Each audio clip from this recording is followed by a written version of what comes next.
குடிநீர் தேவைக்காக குழி தோண்டும் போது அம்மனுக்கு காவல் நான் தான் எழுந்தருளிய 10 அடி உயரம் கொண்ட துவாரபாலகன்.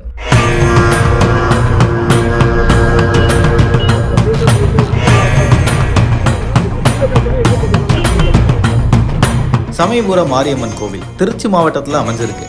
இந்த நிலையில சாக்கண்ணூர் மேற்கு கிராமத்துல தேர்வு நிலை பேரூராட்சி நிர்வாகத்தின் மூலமா பொதுமக்களுக்காக குடிநீர் தேவைக்கு சமயபுரம் மாரியம்மன் கோவில் ராஜகோபுரம் பக்கத்துல தெற்கு சன்னதி வீதியில ஜேசிபி மூலமா பள்ளம் தோண்ட ஆரம்பிச்சிருக்காங்க. ஜேசிபில தோண்டிட்டே இருக்கும்போது ஜேசிபி தட்டுப்பட்டு டங்குன்னு ஒரு சவுண்ட். என்ன ஏதுன்னு பதறி போய் பார்த்தா 10 அடி உயரம் 2 அடி அகலம் கொண்ட துவாரபாலகனுடைய சிலை கிடைச்சிருக்கு. துவாரபாலகனை பொறுத்த வரைக்கும் பொதுவா நீங்க எந்த ஒரு மூலவர் சன்னதிக்கு போனாலும் வாசல்ல இருக்கக்கூடியவங்க தான் துவாரபாலகன் அழைப்பாங்க.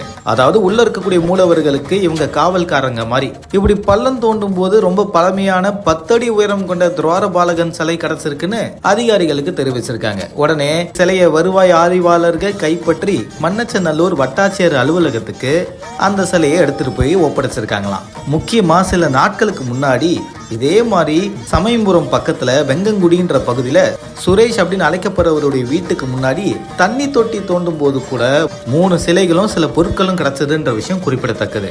இப்படி சமயபுரம் பகுதியை சுத்தி குடிநீருக்காக பள்ளங்கள் தோண்டும் போது பழைய கால சிலைகள்லாம் கிடைக்குதுன்றதுனால பூரிச்சு போயிருக்காங்க அந்த பகுதி மக்கள். இந்த தகவலை பத்தி உங்களோட கருத்துக்களை தினேஷாக கூட கமெண்ட்ல தெரிவிங்க. மறக்காம பிக் நியூஸ் சேனலுக்கு சப்ஸ்கிரைப் பண்ணுங்க.